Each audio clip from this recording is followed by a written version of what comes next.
So talking about the culture today, I want to go back to this idea of violence on the left and the right being one organism in effect. And to talk about this, I have to talk a bit, I have to say something vague about Adolf Hitler. And whenever you talk about Hitler, you are endangered that the people who go out of their way to try and make you look like a fascist or a bad guy, you have to make sure you're being very clear so at least the honest people understand what you're saying. Because I remember Ben Shapiro once at a March for Life was asked something about whether he would allow an abortion to stop evil from happening. And he said, I wouldn't kill baby Hitler. I would take baby Hitler out of his family so he wouldn't be abused and hopefully wouldn't grow up to be Hitler, which is not only a good answer, it is the only humane, right answer. And they made it sound like he was sort of it was absurd. They made it sound like he was making some kind of excuses for Adolf Hitler. So let me just start by saying Hitler, bad. I'm not a fan. He was an evil psychopath and as close to the Antichrist as has appeared on the earth. So nothing I say is meant to encourage anybody to be friendly toward Hitler. Bad. So just making that clear. But one of the aspects of evil is that evil touches things and puts stains on things that are otherwise good. So in the Catholic Church, there are, homosexual rapists who make the church look bad and who make Christianity look bad, but they in fact don't say anything about Christianity. They only say anything about their evil. And, vegetarians always get upset when people point out that Hitler was a vegetarian, but he was very dedicated to vegetarianism. And that doesn't make vegetarianism bad. It's the taste of vegetables that makes vegetarians bad. It's not Hitler. But the joke, Hitler loved dogs and dogs are good and he wore shoes and, we believe in shoes. So it's the whole thing about murdering people that we were against, right? But one of the things that Hitler touched was Romanticism, and that tainted Romanticism. And I define Romanticism in very broadly as the idea that the human heart is part of reality, that our way of looking at life is part of what makes life worthwhile, and also part of the reality of life. So that when people say that beauty is in the eye of the beholder, I say, well, yes, the way a rainbow is in the eye of the beholder, there is something beautiful, and there are things that are not beautiful, and human beings are created to see that. And it's the collaboration between reality that I always talk about, reality and the human heart, that the experience of life exists and matters, but also the experience of God's creation continues. We continue, as God's image in the world, we create the world and continue his work of creation by the love that we have for one another, by the beauty that we appreciate in the world, by the feelings that we have and the grief and all the different emotions. And that is, I was just watching a documentary by the philosopher Roger Scruton about beauty. A friend of mine at church gave it to me, and I won't mention his name because he has a lovely and elegant wife, and if she'll lose all respect for him if she finds out he's listening to the show, and for other reasons as well. But anyway, Scruton was talking about beauty and saying that beauty is a door that leads us home. It takes us home. And I would say, and Scruton does not say this, but I would say that it's God who is our home, and that beauty is a pathway to God. And without including the human imagination in life, you begin to think that beauty doesn't matter. You begin to think you get the kind of buildings that we got in the 50s and 60s that just are horrible, horrible looking things. You get modern art. And this is what I wanted to say about Hitler. Hitler was an enemy of modern art, and he had a degenerate art exhibition, very famously in 1937, where they put all the modern art on display before taking it out of the museums. And some of that art you look at and you think like, well, no friend of Hitler, but Hitler had a point, And the art that he approved of, that he thought was the right German, Aryan art, it was also, to me, what he wanted was the ideal human form, like the Greeks would make sculpture of the ideal human form, and he wanted to bring that back. I think that the Hitlerian art is kind of sentimental and over-romanticizes the human form in a way that Greeks did not. But I would still prefer an ideal human form than I would to some of the modern art, and especially the abstraction, which means absolutely nothing to me. It is, in fact, abstraction is, in fact, removing the collaboration of the mind and reality and just leaving the mind. And that is what abstraction is, essentially. It's saying this is what we see. This is not the world. Art is not the world, but art is a representation of the world that is meant to humanize it and meant to make it beautiful. The thing about, of course,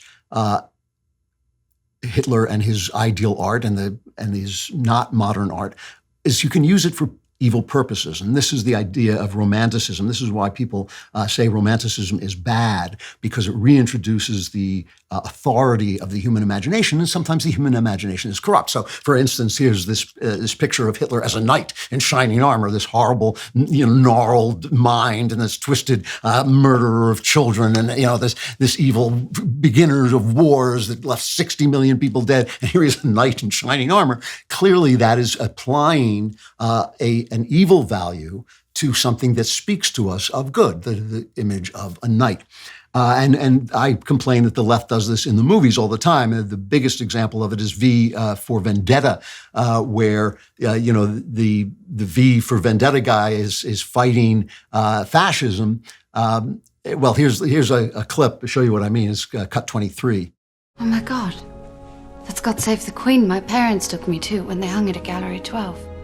I thought Sutler had it destroyed. He believes he did. Cost me more than this house. But no matter how bad I feel, it always cheers me up. What is that? It's a copy of the Quran, 14th century. Are you a Muslim? No, I'm in television. But why would you keep it? I don't have to be Muslim to find the images beautiful. So this was taking place in the middle of the War on Terror, and the Christians are the fascists, and the Parliament is representative of fascism, and the movie ends with them blowing up Parliament, the British Parliament, the mother of all parliaments. And so essentially what they do is they make it look like a fight for fascism, but they plug in the values that led us to freedom, like Christianity. They plug in that into the fascist place, and they give them the fascist uniforms and these kind of weird cross-like symbols. And the Quran becomes, I don't have to believe in, here's the guy's gay, the Stephen Fry, not just Stephen Fry, but also the character he's playing in the movie, is gay. And so, the Quran is not exactly friendly toward gay people. And look, this is not to knock the Quran. It's simply saying that they wouldn't have done that with the Gospels, because they have established in the movie that the Gospels are evil and the victims are the nice Muslim people who are being torn apart. And so, you can plug in bad values into good images. And that's the thing. Those images have a truth. Beauty is truth. Truth is beauty. But you have to find that truth, and you have to trust the truth, and you have to look for it in order to find it. And that's where Hitler goes wrong, even though like I said, I agree with him about the degeneracy of modern art. I feel that about modern art the way I feel about rap. Not that there are no talented modern artists, not that I think there's extremely talented rappers, but the form itself is mistaken. The form itself is less beautiful. And this is something that happened after the wars, really after World War I, when artists began to say that beauty is not the thing we're searching for. And this is where you got like an unmade bed. Scruton talks about this in his documentary. You get an unmade bed as a work of art, or a urinal as a work of art. And the artist would say, well, because I say it's a work of art, because it's in a museum, that's what makes a work of art. And again, not including this idea of beauty. It's to disturb you. It's disturbing. You notice this all the time. That movie was really disturbing is a word of praise. But in fact, there's I could kill a child and it would be disturbing, but it's not art. However, when you see art, when you see beauty, it does something very different. And so, for instance, a Pieta, the Michelangelo's Pieta, which I think is one of the most beautiful works of art in human history. But think about what it's about. A Pieta, of course, is a statue of, the Virgin Mary holding her son Jesus after he's been crucified, usually holding him on her lap. And this statue is extraordinarily beautiful. But think of what it is. It's the saddest moment in human history, but a sad moment in anybody's life. A mother with her dead child is maybe the worst thing that can happen.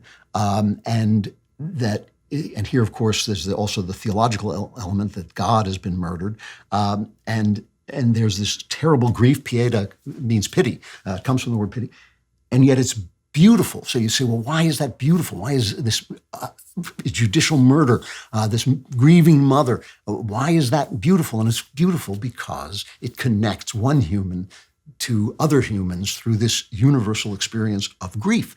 And that is where the beauty comes from. The beauty comes from the connections between us and the humanization of who we are. And that's why, when you go back to that Hitler as a knight, that's why Romanticism is frequently returning to the Middle Ages. And this is the point I want to ultimately get to. Romanticism frequently harkens back to the Middle Ages. And you see this in politics as well. And that's why you get, Hitler as a knight in shining armor. And that's why you get people saying today that the Reformation was a terrible mistake. We need to go back pre-Reformation to get back to the Middle Ages. Well, why? What is it? Because in the Middle Ages, the religion was so pervasive and so complete, and God was not dead. He was very present in people's minds, that everything became beautiful. The things became beautiful and enchanted. The word they often use is enchanted. They say after the Middle Ages, the world became disenchanted, and that's why we came to this modern art. Here's the point I want to make about ugliness, though. Ugliness from good people, disturbing art from good people, puts beauty into the hands of evil people. When the elites, when the leaders, when the thought leaders and the chattering classes and the clerisy are all praising ugliness and drag queen story hour and singers pretending to masturbate in front of children when they're making the culture ugly, beauty is delivered into the hands of the evil. Right? It is delivered into the hands of people who want power like Hitler. And this is the thing that really, really disturbs me about what's happening. Just in the same way, when Nancy Pelosi kneels down in support of violence, in support of rioting, when she calls for rioting in the street, when she says, I can't understand why they're not rioting. I can't understand why there's not more rioting. When she says that, and then she says, ooh, January 6th, the people, she did it. It's her violence. It's her violence. And in the same way, when you pretend to masturbate in front of children, when you do ugly sex shows and twerk in front of children, and you turn the world into a gay, quote unquote, pride parade that emphasizes, sexual disorder instead of the love that is supposed to be expressed through sexuality, you deliver beauty into the hands of lesser people than yourselves. I mean, now when a fascist comes along, when a Hitler comes along and says, oh, yes, but here's beautiful art that's better than that art, people go like, well, he's got a point. And we mustn't let that happen. We mustn't let that happen because whatever you think, the guys on the far right, on the violent right, are just as bad. They're the same. They're the same people. It's the circle. It's not a line. It's not a line between left and right. It's a circle, and left and right meets at the end. And so to recreate a beautiful world, and this is something I want to be talking about more as we go on in later shows, to create a beautiful world is, in fact, the mission of right-wing culture, of conservative culture, of culture that believes in freedom. And when I say conservative, what I mean is the culture that believes in freedom. Our mission now is not to create any culture, not to create right-wing culture, but to create beautiful culture. And culture, as I said, beauty can come out of grief, it can come out of injustice, it can come out of ugliness, but it has to be human, and it has to be full of the things that we know to be truth, which is what makes beauty. Wow, that was great. If you want more, like and subscribe to the Andrew Klavan Podcast.